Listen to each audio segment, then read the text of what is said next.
This is an interview with Grace Marie Stinecipher, the historian of the First Baptist Church in Sanford. And this interview is being conducted on July 13th, 2010 at the Museum of Seminole County History. The interviewer is Diana Dombrowski, representing the museum for the Historical Society of Central Florida. I'd just like to start with a couple basic questions like where and when were you born? I was born in Sanford, Frontal Lawton Memorial Hospital. Oh, cool. When were you born, if you don't mind? September 19th, 1936. Okay. So you grew up in Sanford? Yes. Where in Sanford did you live? Could you describe it? I lived at 2404 Park Avenue. Oh. And at the time that was, Park Avenue was 1792, it was the highway. Okay. Did you live close to the railroad station or anything? No. Okay. I'm sorry. My last interviewer, Betty Skates, she lives actually off of Park Avenue Yes. as well, and she mentioned her family arriving on the train. Oh, okay. So I wasn't sure how close it was. No, that's I'm sorry. way downtown. Okay. I'm sorry. When did your family come to Florida? My mother came here in 1913, I believe, as an 8-year-old with her family. Okay. What did your... Oh, I'm sorry. And my dad came in 1926. What did their families do here? My mother's father was a butcher. He had a store down on First Street. Okay. Grocery store, butcher shop, whatever. And my dad's family, his dad was a farmer in Tennessee. Oh. He was born in Spring City, Tennessee. My mother was born in Butte, Montana. Wow. That's a ways. Oh yes, there's a story there, but What brought them to Florida? I really don't know. My grandmother, and grandfather. My grandfather was from England. He came over Wow. to the gold rush in Canada, Alaska. What was the word? Anyway, and they met in Montana. I have no idea why my grandmother was there. And they married in Montana. My mother was born there. My aunt Gladys was born in Phoenix, Arizona. My Uncle Jack was born in Homeland, Georgia. And my Uncle Bill was born in Sanford. Wow. That's a lot of traveling. Yes. Wow. Did you grow up around all these relatives? Not those, no. My grandfather Stemper, my mother was Marie Stemper, left the family. Oh. In, I think about 1925. Okay. And they didn't find him until 1960, I believe it was, in Baton Rouge. That was that was quite a thing. Growing up in Sanford, were you always a member of the Baptist Church? I was always attended. I joined Okay. I joined the church in 1947. Okay. All right. What did your parents do? Was your mother a homemaker? My mother was a school teacher. Okay. Where did she teach? She taught at Sanford Grammar, Sanford Junior High, and Seminole High School. Okay. Where did you go to school? Did you go to those as well? Yes. Okay. Also, Southside Primary. I'd like to find out a little more about what it was like to grow up in Sanford. How was it different from then? What changes did you see, and witness growing up? Do you have any favorite memories growing up? Goodness. Oh, goodness. It was a fairly small town back then, about 10, 12, 15,000. It was a fairly close-knit community. You knew almost everybody, that you went to school with or knew of them. Yeah.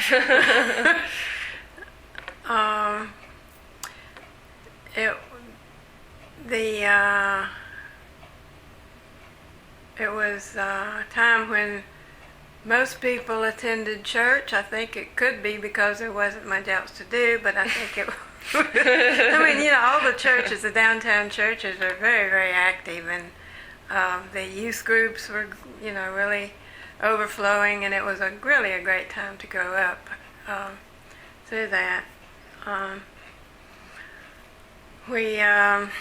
Some of the memories I think some of us have are everybody always mentions the drugstores, Preston's drugstore, where we congregated downtown. And Ronald and Anderson, Ronald and Anderson's was also downtown. And McReynolds Drugstore was at 25th and Sanford Avenue, and it had curb service and delicious milkshakes. Oh. And a lot of the fellows worked at some of these drugstores. Then there was the Pig and Whistle. Had a big drive-in space there. It was at 25th and Park. And then Angel's Eat Shack was a restaurant. It's still there, the building, on 25-something Sanford Avenue. I mean, people, that era, when I grew up, those were the, there wasn't much else. We had a lot of good memories at all those places. And the zoo. Oh. Yes, the zoo downtown. I was part of the Girl Scouts. We met down at the old depot, down Okay. where the what's the bank? SunTrust Bank is, right down in there. Every Friday afternoon, from the time I was 10 years old till I graduated from high school. Oh. It was really, really good. We had a lot of good memories there. What did you do in the Girl Scouts? Well, we went, of course, we went through the Girl Scout handbook, learning all the things for the badges and things. And we'd have slumber parties down there, and Miss Hinton, who was our leader, I can remember her sitting up in the middle of the depot. It was a big depot. Well, keeping an eye on us as we Yeah. throughout the night. We went camping. Oh. I still don't know where it was that we camped. It was somewhere west of town with a lake and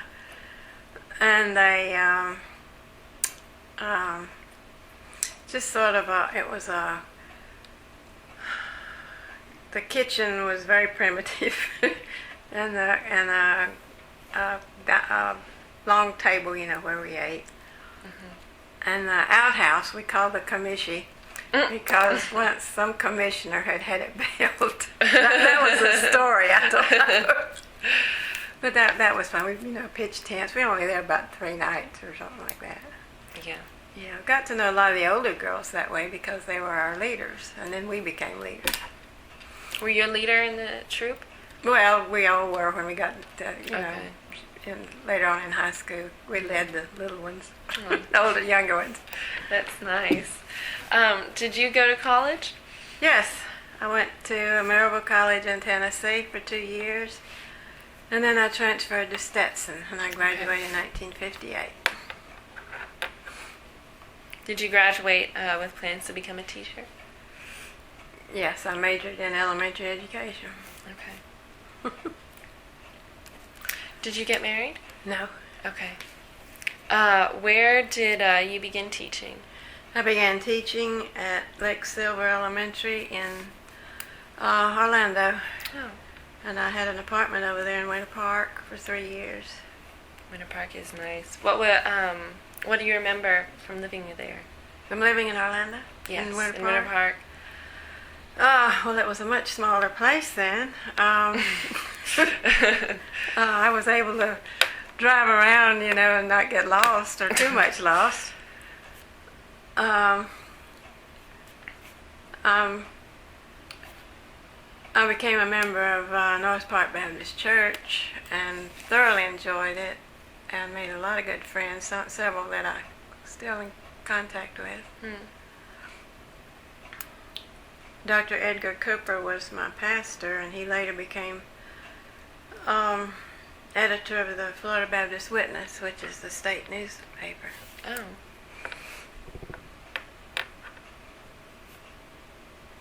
I taught 5th grade.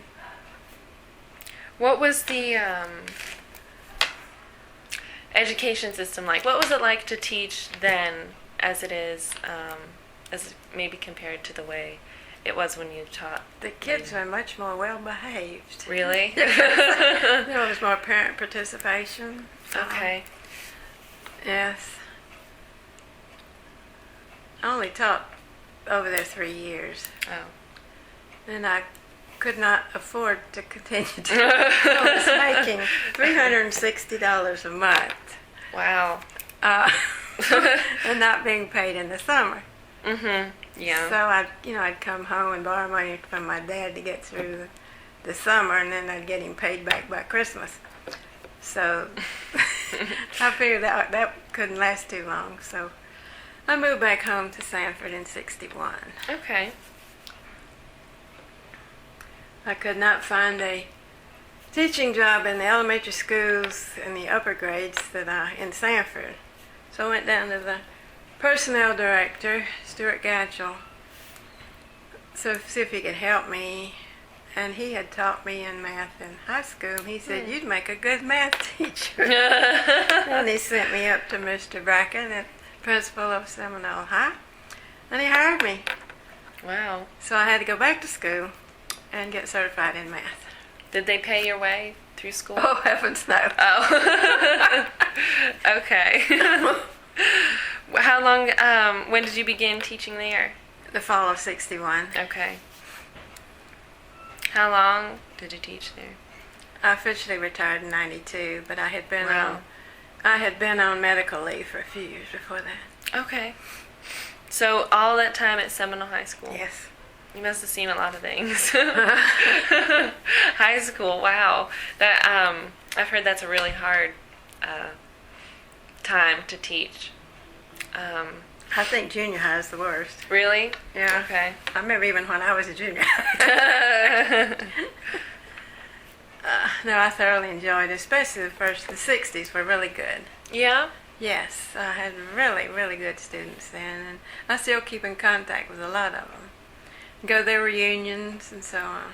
That's Now, nice. you've probably heard this story about when,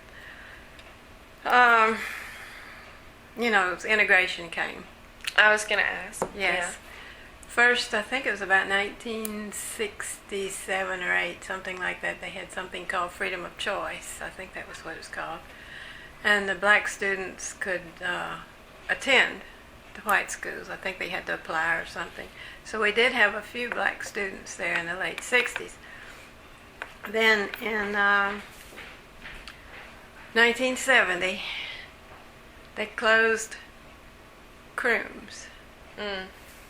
And the Croom students came over to Seminole High School. Seminole High did not want them. Crooms did not want to be there. Oh, yeah. That sounds tense. That year, 1970-71 was terrible. We were on double sessions. I was teaching in the afternoon session. And in the mornings, they would have had fights and all kind of problems, and I'd get to school about 10 or 10:30, and they'd already closed school several times. So that was a bad year. And the early 70s was still pretty hard. How were the students who elected to go to the school received? You mean in the Through late in the yes, early program? they received very well. They Okay. were the very good students. Okay. Hmm. Okay. In fact, one of the boys served as president of his senior class. Wow. Mm-hmm. That's amazing. How long did it take for black students to be more accepted in the high school? Do you think they are now? Did they end up building another high school, Oh, that no. served that neighborhood? No. They're Okay. all at Seminole. Okay. All right. Yeah. It's the only high school in Sanford. So. Okay. I didn't know that. Well, they've got the They've done something to Crooms. I haven't kept up, but it's a school of technology or something like that. Yeah. Yeah. Okay. But that's just been in recent years. Okay. And then they later made the school into a ninth grade center.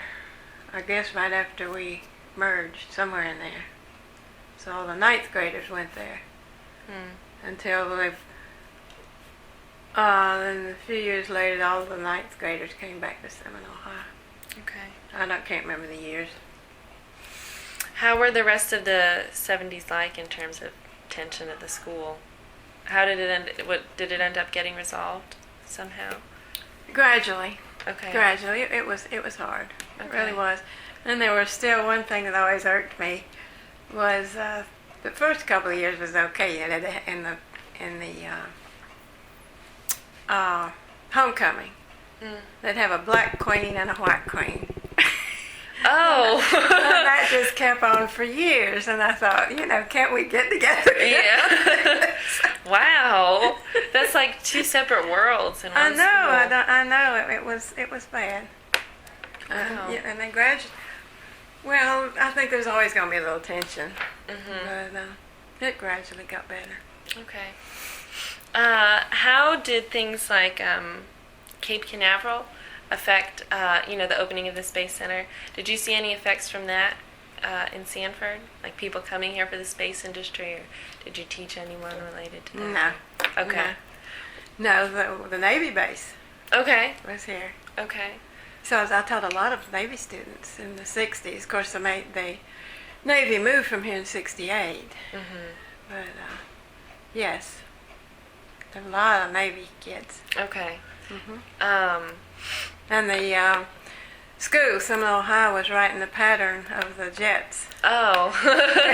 Because when they'd have their touch and go, to practice on landing on the carriers, it would come right over Seminole High. And that, they would come, and then there'd be a lull, and then they'd come, just keep on coming. And you just have to learn to teach in between in the coming and goings. How did the town change after the base left, do you think? Did the population drop very dramatically? Or? Oh, I can't go in. Probably a little bit. Okay. Yeah, something like that always affects things, but then something else comes along. And Yeah. Yeah. But Sanford was a very good Navy town. Okay. The personnel always seemed to think Sanford was a good place to be, and a lot of Navy people retired here.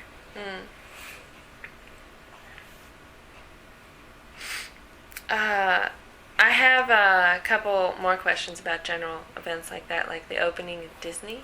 Did you, what do you remember from when Disney opened down here?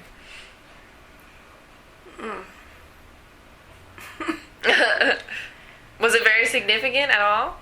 Well, I guess it was. Yeah, it was exciting to go down there the first time or two. Okay. But as you realize, gradually the impact has come up to Sanford because of the growth. That's what really brought the growth to Seminole County. Yeah. What do you think about that? Do you think that's a positive thing? Oh, in some ways, but I'd rather it go back to, the old days with the smaller population. Yeah. Yeah. But can't go back. Through this time, that you were a member of the Baptist Church, was the church very involved in community activities? Do they have like local events, or did they throw annual parties in the town or something? Or how were they involved in the community? How were they involved in the community? Well, did they take measures to feed or serve the homeless or anything? We do Like now. that? We Okay. do now. Okay. Yes, we have a program on Sundays. I think about 1:30 they feed the homeless. I think about 40 or 50 Okay. that come. and they have a devotional and so on, like that. I really don't know exactly what the program is, but yes. How has the church changed during your time as a member or as a historian? Has it changed at all? Yes. Yes, it's changed. It used to be a very large church with a lot of young people. When I was growing up, we had probably my high school class. We had about half the class at First Baptist. Wow. Of course, we were just a little over 100 in the class. Maybe not quite that many, but and the other churches too. They were very active in large Sunday schools, training unions, and the other churches had their MYF and whatever. Most people went to church back then. Now. And then, of course, we just had the downtown churches. There were a few scattered out, but mainly the First Baptist, First Methodist, First Presbyterian, and the Catholics. We were all right downtown, and very, very active, all of them.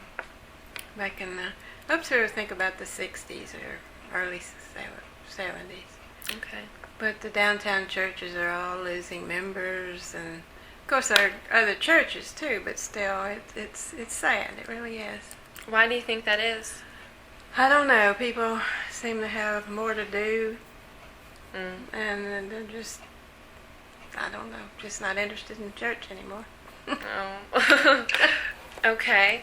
Where was the original church, the Baptist church? The original Do you know church much is the about same. It was the same Okay. property. Okay. It was a wooden church.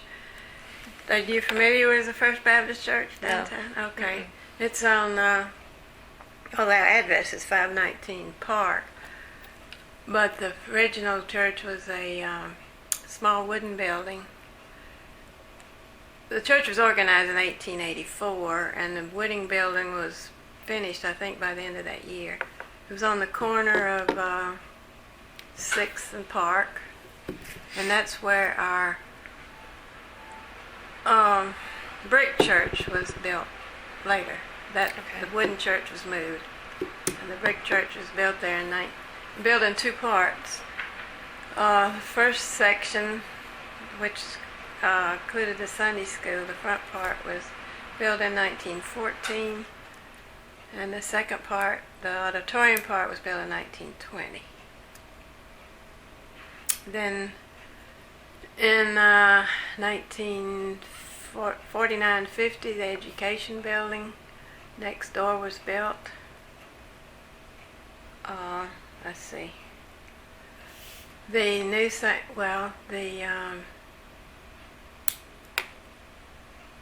next educational building, which is now the Chance Educational Building, which was named for our former pastor who died while he was a pastor in 71. It was built in 66. That's on the corner of 5th and Magnolia. And in all that process, we bought all the property on that block, house by house. And they all had to be moved to build that education building. Or demolished. Some were moved, some were demolished. And then finally in 1994, we broke ground during our 110th anniversary, broke ground for our new sanctuary, which we entered in August of 1995. We finally got it paid for a couple of years ago. The education building sounds enormous. Taking over the whole. Well, not Wow. the whole property. Okay. No. No, but we've got 4 buildings there on the Wow. block, and we also have a youth building, which is across the street on Magnolia. Okay. You talked about how active the church community was like, the education. Oh, yes. How is how is it active? What kind of events or activities did the church hold? What was Sunday service like? I don't know much about it. I don't know much about the First Baptist Church. Oh, well, we had Sunday school. We still do Sunday school and worship service on Sunday mornings, and then at night had Baptist Training Union, BTU Training Union, whatever. For the entire church, we had different unions, learning.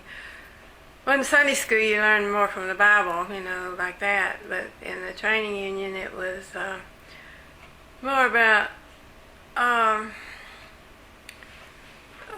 remember once, we had to learn about other different religions. We learned Baptist beliefs, things like that. Mm-hmm. And the members took part. We were assigned parts. That was a good learning experience for people, especially young people. Getting up in front of people and doing that was good. And it was also a lot of socials. I remember having hay rides and things and parties and stuff with it was a good youth group. Mm-hmm. And then the older people had their own things. And somewhere along the line, training union went out the window. I don't understand. But things change. Oh. But we still have Sunday night church. Okay. And other things, Mm-hmm. What is your role as a church historian like? What do you do for the church? Well, in our 100th anniversary in 1984, Mm-hmm. we had a big celebration. I was not chairman of the committee, I was on it. But I volunteered to write a history of the church. We had this little bitty book. I said, we ought to have a little better than that. And I wasn't expecting to do too much. Got in there and found all the records. Ended up writing a book, I think about 270 pages. Wow. But it was a wonderful experience because we have a lot of documents and minutes and things of all of the church business meetings and just a slew of stuff. So it was, and Wow. the church bulletins, have information in them, so I had to go through all that. So it was a really interesting experience. Also, none of the memorabilia of the church had ever been collected. It was scattered all over the church. Oh. And some people knew where things were, others, so I went scouring around trying to find all that, and I got all that collected. Got a crew together to work on kind of organizing it that year, and we had a huge display of all our memorabilia. There was a bunch of stuff all in the fellowship hall for the 100th anniversary, and then I had the book was published, then. Since then, I've continued to collect things from different people. It's amazing what things pop up still about the history. Collecting it, and then I had a special room in the Memorial Education Building. That was the first one that's on Park Avenue, to collect all that stuff. Then when we built the new building in 95, they put a special heritage room in there. So it was supposed to be larger than what it is. But when the costs came in for building the church, things got squeezed. Yeah. And that did too. But I have a room there, and we have cases around the room which were given to us by one of the local jewelry stores that was moving or going out of business or something. So I've got that, and so people can go in there and see the displays, and it gets changed occasionally. And I have an excellent storage room. Okay. It didn't get squeezed. It's still there, so I've got a good storage room for all kind of stuff in there. So I continue to collect things, and I've chaired the anniversary committees every year since. Mm. But now we had the 125th last year ago, February. I told them then that was my last one. Oh. I'll be almost 80 years old. I think it's time for somebody else. But it's been fun. I've thoroughly enjoyed it. What kinds of memorabilia? Oh goodness. One thing we have the old pulpit, the original pulpits Wow. from the first church, and a couple of chairs. And they've gotten moved into my storeroom there. That's okay. You'll get room for it. We bring them out. All kind of paper things and lots of pictures. I still take pictures of important events. Yeah. And I can't think of what else there is. We've got a lot of important documents. The incorporation papers. Mm. Oh, goodness. Trying to think what we do have. Just a lot of interesting things, and we're always finding new things. It's good. Mm-hmm. It sounds like the Baptist church was the big church force in the community, at least in the... It was the largest. Okay. Yes, it Okay. was. Mhm. But as I said, all the downtown churches were very active. Also, Okay. but just not as large. Mm-hmm. But they're... Whoa, we sponsored 5 missions, which are now churches. Wow. Yes, Central Baptist, Pinecrest Baptist, Westview. It's changed its names 2 or 3 times. Lake Mary. Mm. It's something else now. I don't think it's even a Baptist church. Well, that's another story. Anyway, and Victory Baptist, we formed it as Elder Springs Baptist, but it later withdrew from the Southern Baptists and became independent, but we did organize it.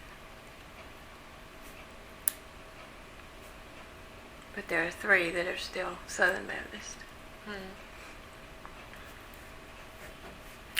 How did you organize the missions and get these churches started?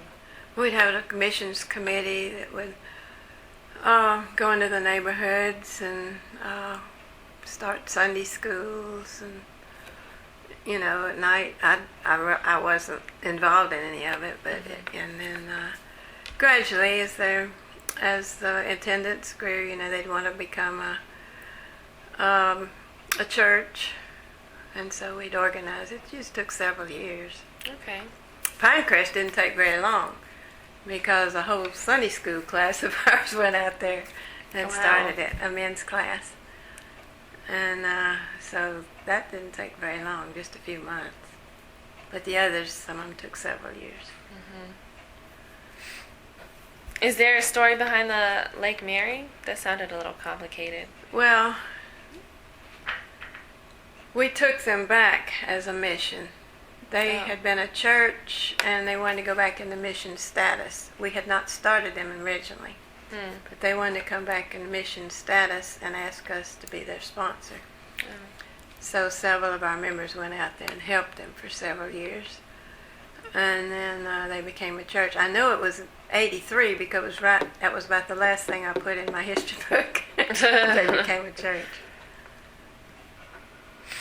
The Elder Springs and Pinecrest were both organized in 57. And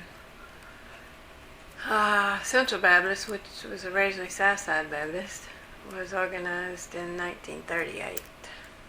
Wow. And Westview, I think, was about somewhere in the early 60s. It was originally Oaklawn, because it started in I think the first meetings they had was in the funeral home out there. Oh. You know the one that the out there by Reinhardt. Mhm. Yeah. Yeah. Yeah. Because one of our church members was the. It was his funeral home. It sounds from your book like you exhaustively researched everything. People keep asking me, "You gonna add to the book?" No way. It's a lot of work. Yeah, I bet. Did you? Let's see. Were there any big, personalities in the church, or people that you wrote about in your book? Stories that you could tell me about, people or families in the church? We had a pastor there, Dr. W.P. Brooks, who was there for 33 years. Okay, wow. Yes, he was very influential, wonderful person. And he retired, he came in, I think he was 29, and retired in 62.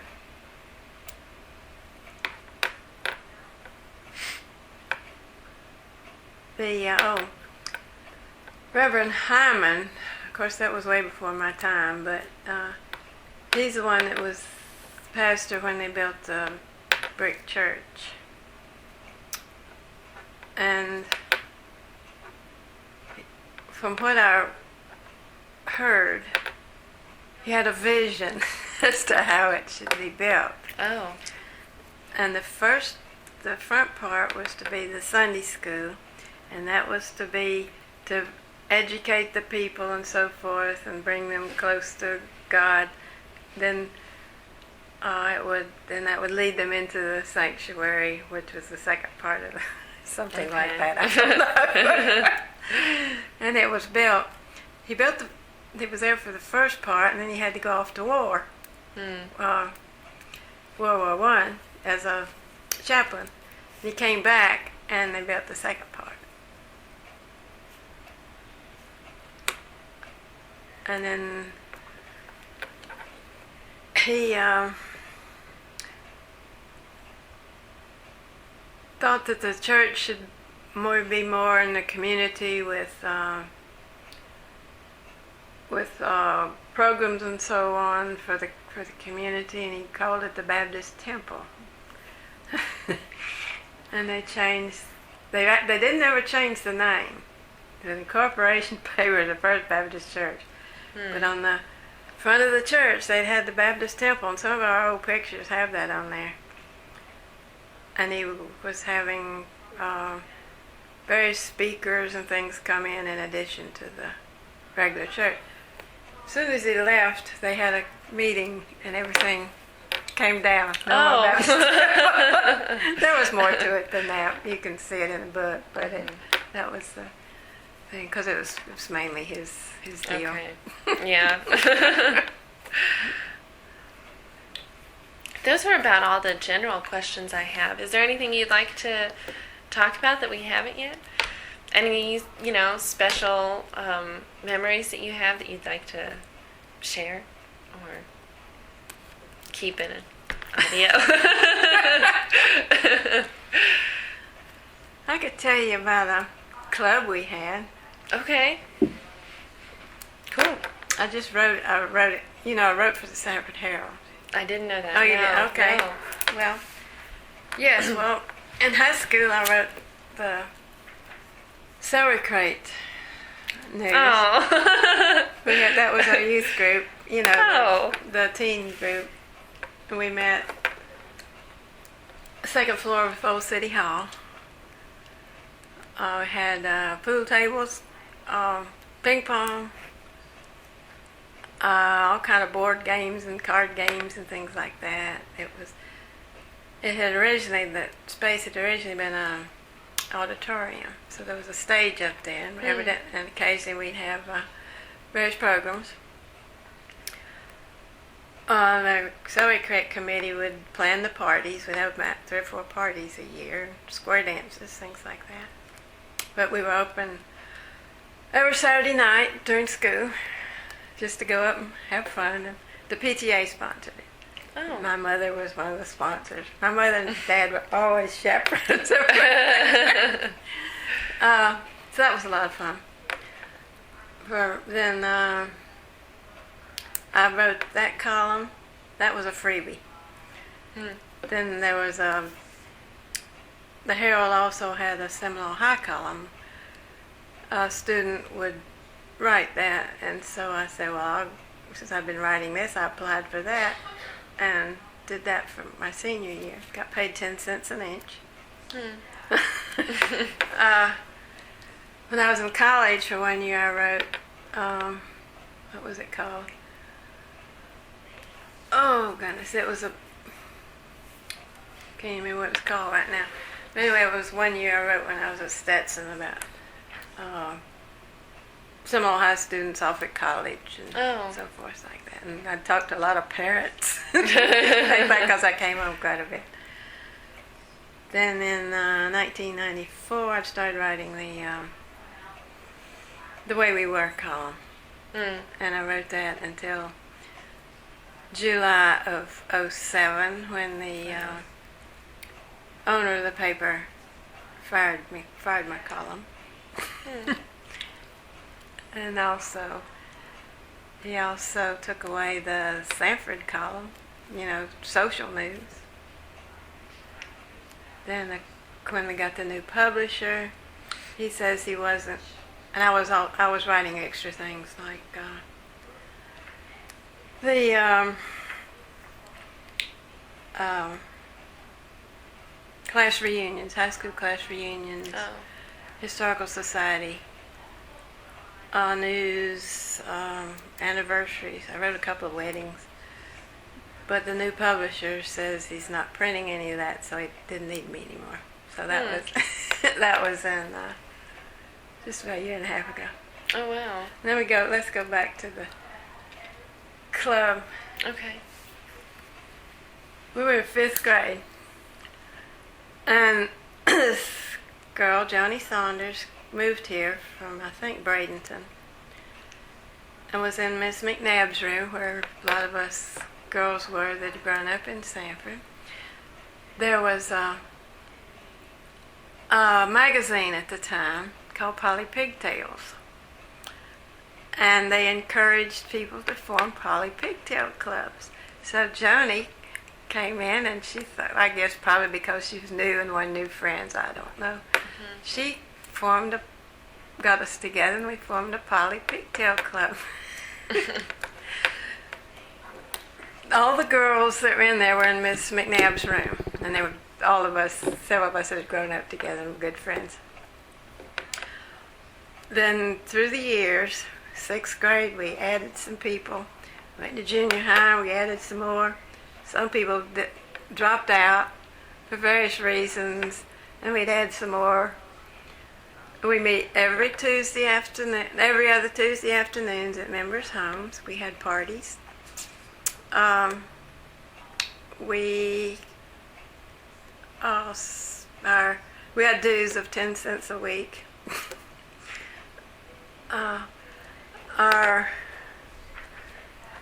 We had candy sales down in front of McRory's. That's where we'd make about $8 or $10 a time. When we got in the 8th grade, we decided we wanted to go to the beach for a week, so we had to have more candy sales. And we did. And we started. We rented this house over in New Smyrna, Sandy Shack, and went over for a week in August. Our parents were chaperones. We went to the beach every summer for a week through our senior year. Our senior year, we went, after we graduated, we went to Daytona and had this house right smack dab on the beach.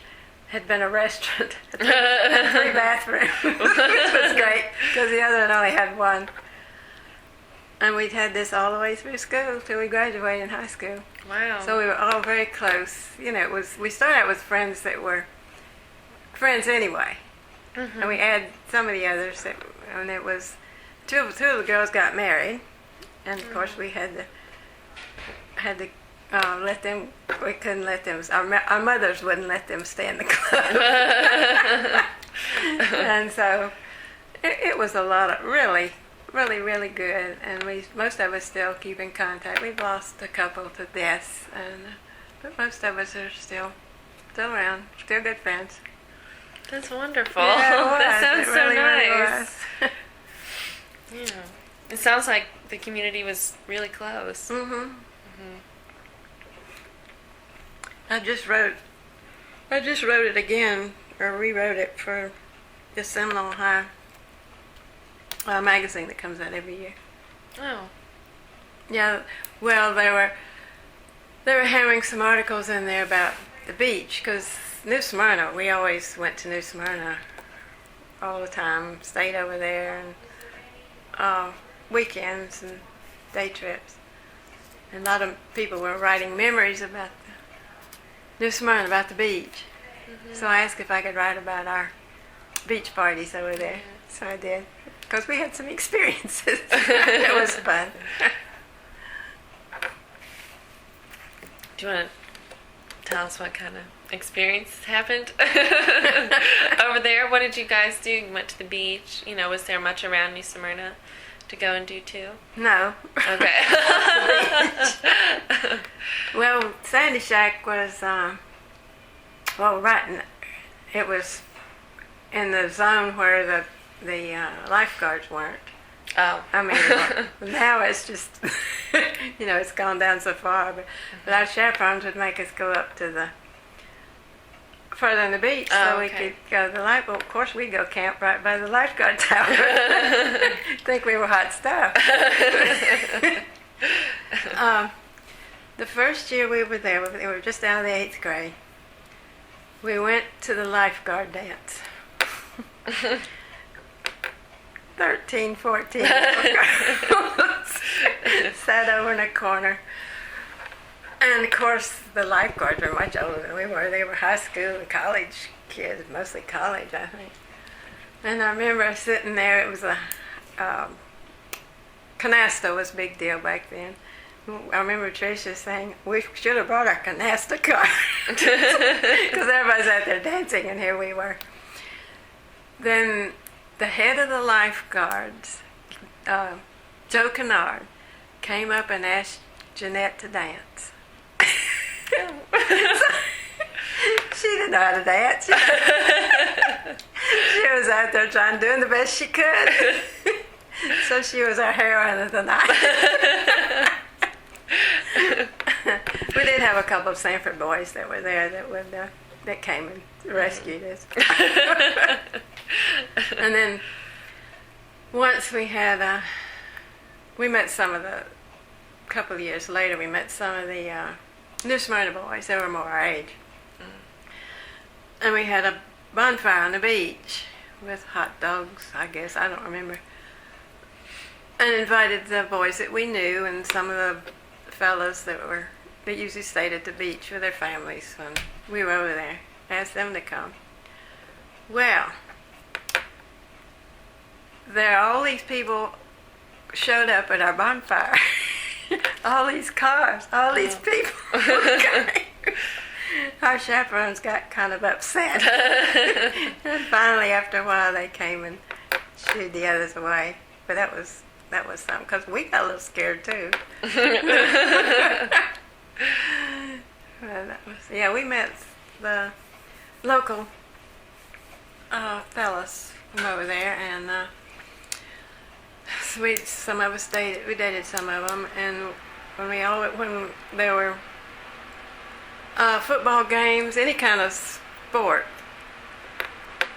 we always played New Smyrna and whatever. So we all would go to the games, and they'd come over, and we'd always see the New Smyrna boys. So that was a big deal, and so forth.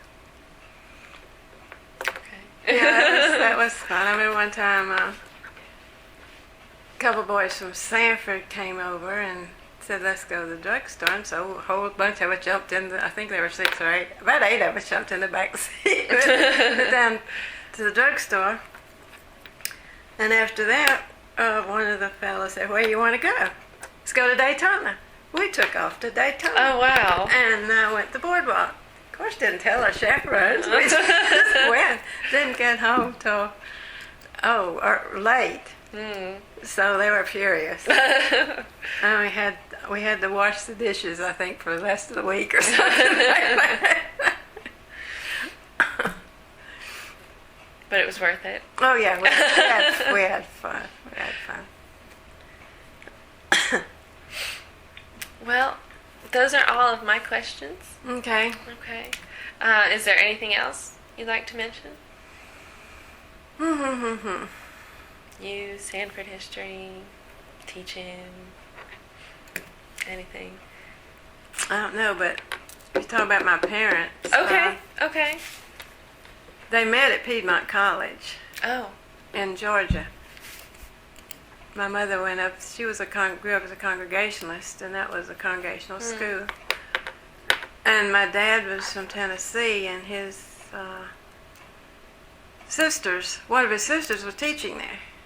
He was the youngest, next to the youngest of a family of 10. Wow.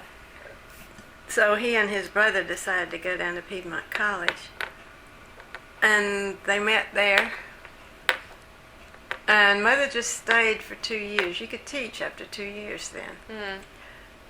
And then Dad graduated in 25. He sang in a quartet, male quartet, that traveled with advertising the college. Oh. All up into the eastern states. Now that was something for him, all of them, especially my dad and his brother, because they'd never been anywhere. I've got his diaries at home telling about all their experiences, staying in homes, staying in hotels, and YMCAs, and all this, and singing, and mostly in churches, and all like that. And they traveled for 1 year after he graduated. Graduated in 25, and they traveled for 1 year. And they'd been traveling in summers or before that. And so in the fall of 26, he came to Sanford and got a job at Chase & Company. Stayed there for 40 years. Wow. Became head of the building material department. And he and Mother got married in July 6, 1927. Did you have any brothers and sisters? No, I was an only child. They were married 9 years before I was born. Oh, wow. So my questions. Thank you. Okay. Okay. Thank you for your time. Oh, you're welcome.